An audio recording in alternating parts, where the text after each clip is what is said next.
Hello students, I am Ritesh Kumar Rana and now you are watching my YouTube channel Rana Education Research Center। अभी हम लोग start करने वाले हैं एक स्मॉल टॉपिक जो कॉम्प्लेक्स नंबर्स के रिलेटेड है, dot and cross product. Basically dot and cross product सुनते ही हमको वेक्टर का याद आ जाता है, जैसे कि हम लोग वेक्टर में भी पढ़ते थे dot product and cross product of two vectors. तो इसी तरह से हम लोग कॉम्प्लेक्स नंबर में भी डॉट एंड क्रॉस प्रोडक्ट पढ़ते हैं। तो सबसे पहले हम लोग मान लेते हैं कि टू कॉम्प्लेक्स नंबर है, ठीक है। लेट अस कंसीडर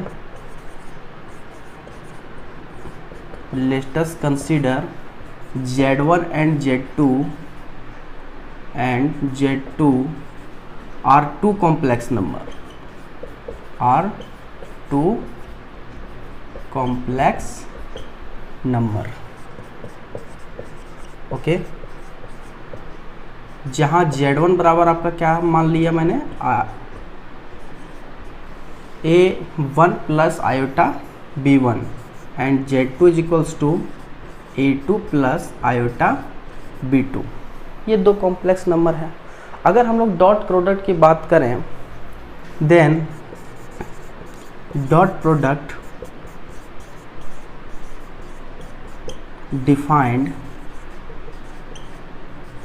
एज, तो डॉट प्रोडक्ट को सबसे पहले हम लोग Z1 एक स्मॉल सर्कल से हम लोग इसको दिखाते हैं Z2, इसको हम लोग पढ़ेंगे Z1 dot Z2 equals to, जैसे हम लोग वेक्टर में पढ़ते थे कि A dot B equals to magnitude of A into magnitude of B into cos theta, where theta is the angle between A and B। तो यहाँ भी हम लोग सेम पढ़ेंगे magnitude of Z1 magnitude of Z2 into cos theta. Theta आपका क्या होना चाहिए, 0 से पाई के बीच में होना चाहिए, प्रिंसिपल आर्गूमेंट में होना चाहिए, ठीक है। या दूसरा A1 into A2 plus B1 into B2, ये होता है, ठीक है। दो कॉम्प्लेक्स नंबर के रियल पार्ट का प्रोडक्ट और इमेजिनरी पार्ट का प्रोडक्ट का सम होता है, ठीक है।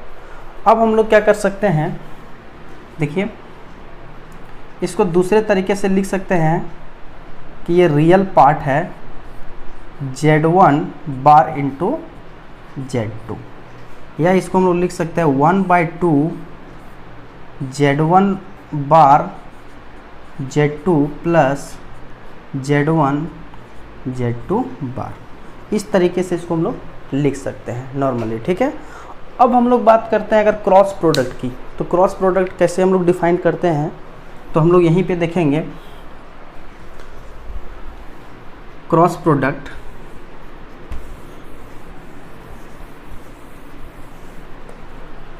ओके। देन आपका क्रॉस प्रोडक्ट क्या होगा, क्रॉस प्रोडक्ट को हम लोग क्रॉस से दिखाते हैं Z1 क्रॉस Z2, जैसे वेक्टर में पढ़ते थे मैग्नीट्यूड ऑफ A, उस तरह यहाँ पे magnitude of Z1 magnitude of Z2 into sine theta, okay.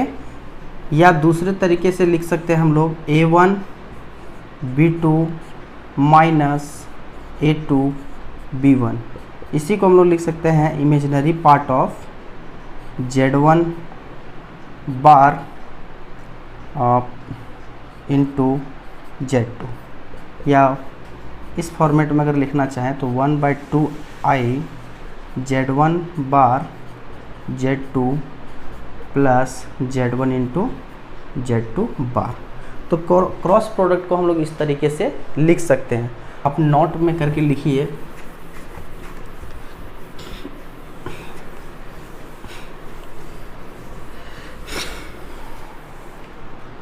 आप नोट में करके लिख सकते हैं, note if Z1 and Z2 are perpendicular,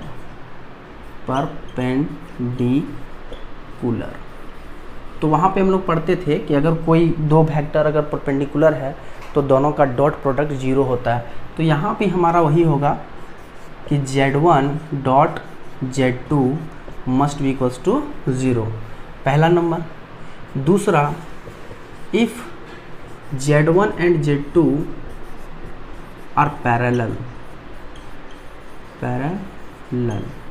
तो यहाँ पे हम लोग लिख सकते हैं Z1 cross Z2 equals to 0।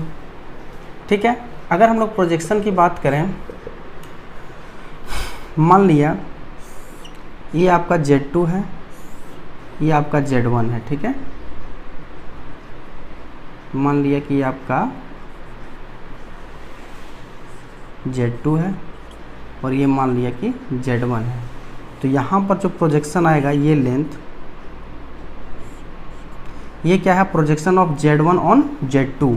तो इस लेंथ को हम लोग, मान लीजिए लेंथ है आपका O A B C, तो OA इज इक्वल्स टू हम लोग लिख सकते हैं OA। तो ये अगर प्रोजेक्शन की बात करें कि Z2 पर Z1 का जो प्रोजेक्शन है वो क्या होगा, तो Z1 dot Z2 divided by magnitude of Z2। Same अगर हम लोग प्रोजेक्शन देखेंगे Z2 का Z1 पर, तो हम लोग लिख सकते हैं projection on Z2, projection of Z2 on Z1। तो इसको लिख सकते हैं Z1 dot Z2 divided by magnitude of Z1 just. Okay, अगर प्रोजेक्शन अगर निकालना हो तो इस तरह से हम लोग निकाल सकते हैं। ठीक है, अगर हम लोग बात करें area of triangle, third number में हम लोग एरिया ऑफ ट्रायंगल देखें।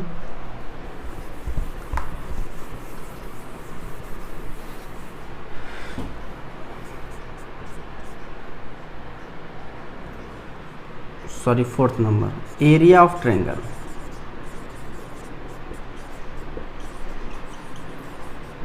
अगर एरिया ऑफ ट्रायंगल की बात करें तो यहाँ भी हम लोग एरिया ऑफ ट्रायंगल में क्या करेंगे, 1/2 Z1 क्रॉस Z2। और अगर एरिया ऑफ पैरेललोग्राम की बात करें, अगर हम लोग एरिया ऑफ पैरेललोग्राम की बात करें,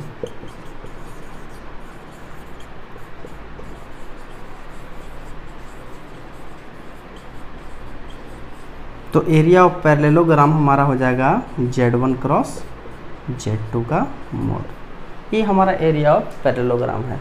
तो जस्ट अगर हम लोग देखें कि सिंपल जो वेक्टर होता है और सिंपल कॉम्प्लेक्स नंबर दोनों एक दूसरे से कोरिलेटेड है और दोनों एक ही जैसे होते हैं। बस छोटा छोटा फॉर्मूलेज को आपको याद रखने, यहाँ से क्वेश्चन अगर आए तो बन जाता है।